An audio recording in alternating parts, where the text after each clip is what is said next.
নমস্কার, আজকে আমি করে দেখাবো তালের বড়া। তো এখানে প্রথমে আমি তালের রসটা বের করে নিলাম, তার সাথে দিয়ে দিচ্ছি এই যে পরিমাণ মতো চিনি। তো এখানে চিনি দিয়েছি প্রায় 2 কাপের মতো, আর সাথে দিয়ে দেবো প্রায় 3 কাপ ময়দা, আর সাথে দেবো 1.5 কাপ মতো চালের গুঁড়ো।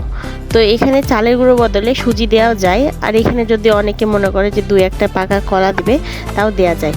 তো এই উপকরণগুলো সবগুলো একসাথে এখন ভালো মতো মিশিয়ে নিতে হবে।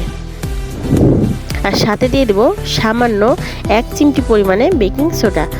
তো এর সাথে কিছুটা আমি মৌরি অ্যাড করে দিয়েছিলাম, সামান্য কিছুটা। তো এটা যদি না দেওয়া হয় অসুবিধা নাই, না দিলেও হবে, আর দিলেও ভালো লাগে। তো এই উপকরণগুলো সবগুলো এখন এই যে এইভাবে একটু মেখে নিচ্ছি। আর এটা এই ব্যাটারটা একটু নরম হবে, সেইভাবে অত নরম নয়, যেন এই যে সামান্য পরিমাণে একটু জল দিয়ে দিলাম। তো এই যে ব্যাটারটা এখন ভালো মতো বেশ কিছুটা সময় ধরে এটা ফেটিয়ে নিলে ভালো মতো বড়াগুলো ফুলে ওঠে। তো এই যে হয়ে গেছে, আর এই যে দেখুন মৌরিটা মিশিয়ে দিচ্ছে। তো আজকের রান্নাটা করেছে আমার বোন। তো এই যে এখানে কড়াইটা বসিয়ে দেওয়া হয়েছে, কড়াইটা ভালো মতো গরম হয়ে গেলে এখানে দিয়ে দেওয়া হবে পরিমাণ মতো তেল। এখানে প্রায় 2.5 কাপ মতো সয়াবিন তেল দিয়ে দেওয়া হয়েছে।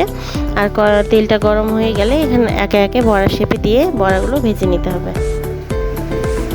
অনেক দিন পর বাবার বাড়ি এসেছি, বাবার বাড়ি আসলে মা অনেক কিছু রান্না করে খাওয়ায়। আর এখন বোন বড় হয়েছে, বোনেরও রান্নার খুব শখ, বোনও অনেক কিছু রান্না করে এখন খাওয়াই। তো আজকে রান্নাটা সেজন্য বোনকে দিয়ে করালাম। ভাদ্র মাস প্রায় কাছাকাছি, এখনই দেখা যাচ্ছে বাজারে তাল পেকেছে, 2-1টা করে আনছে। তো সেইটা থেকে একটা কিনে এনে আজকে বড়াটা করা। আমি অনেক দিন পরে বাবার বাড়িতে এসেছি, তো বাবার বাড়িতে বেশ কিছুদিন হলো আছি। তো বাবার বাড়িতে আসলে নানা রকমের রান্না বান্না করে মা খাওয়াই। আর আমার এই যে বোন এখন বড় হয়েছে, বোনেরও এখন অনেক কিছু রান্না করার শখও হয়েছে, আর বোনের ইচ্ছাতে আমার এই চ্যানেলটা। তো যাই হোক, এই যে বড়াগুলো ভেজে নেওয়া হয়েছে, এই পিঠ ওপিঠ ভালো মতো বেশ লাল লাল করে একটু ভেজে নিতে হবে। আর এটা কিছুটা সময় লাগে ভাজতে, যতটা তাড়াতাড়িতে ভিডিওটা শেষ করা হয় এত তাড়াতাড়ি আসলে তো রান্না হয় না। তো যাই হোক, যে বড়াগুলো ভেজে নেওয়া হয়েছে, কেউ একটু বেশি কালচে করে যদি ভেজে নেন তাও হবে।